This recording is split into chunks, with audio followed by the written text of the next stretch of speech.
Yo, what up, Fight Worship? We're Boxing Fanatic. I'm back with another one.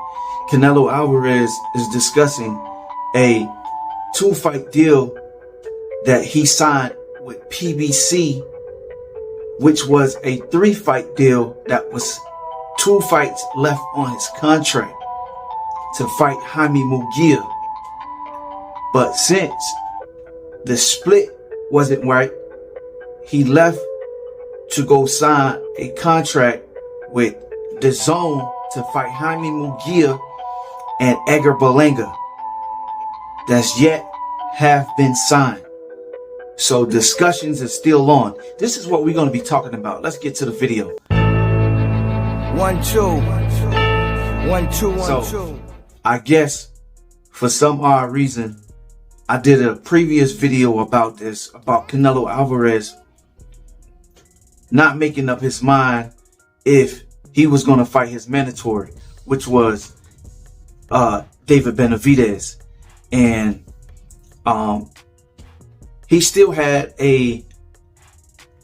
got 2 more fights that he signed way back in June with PBC. It was supposed to be a 3-fight deal, but for some odd reason, Canelo felt like, the $55 million that was guaranteed to him, that was supposed to be a 1 fight for Jamal Charlo, which he turned down. But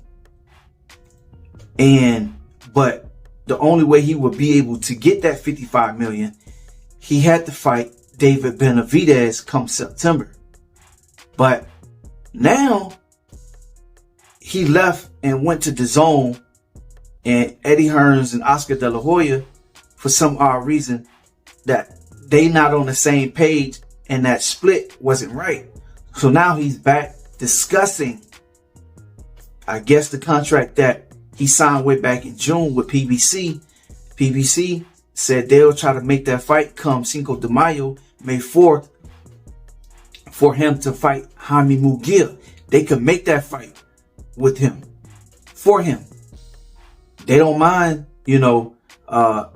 making a fight with Jaime Munguia and Oscar De La Hoya. They've been doing business.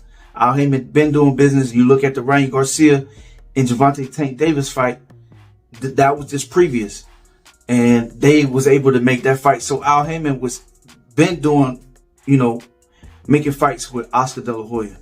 So, and that, of course, that fight would be on, probably be on Amazon Video plus the Zone. They'll split that right or whatever.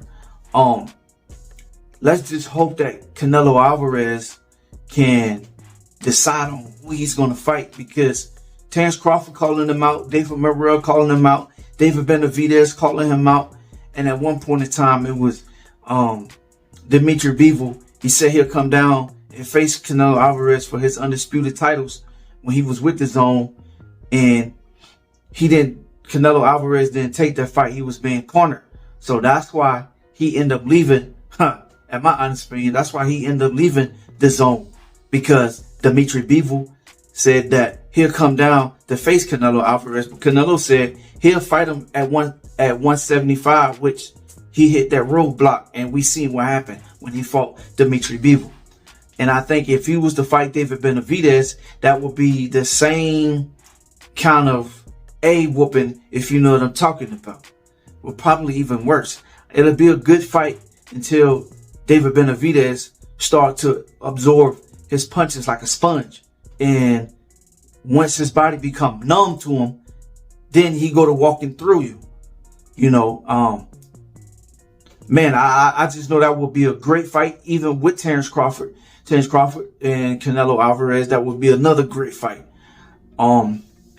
But let's just see who Canelo decides on, who he want to pick, because we still got Terence Crawford out there. No, it was some breaking news that Canelo Alvarez was going to fight Jaime Munguia, and it was some more breaking news that Terence Crawford was going to fight Ricky Hatton's son, which is Campbell Hatton. And I seen the sparring. Campbell Hatton end up knocking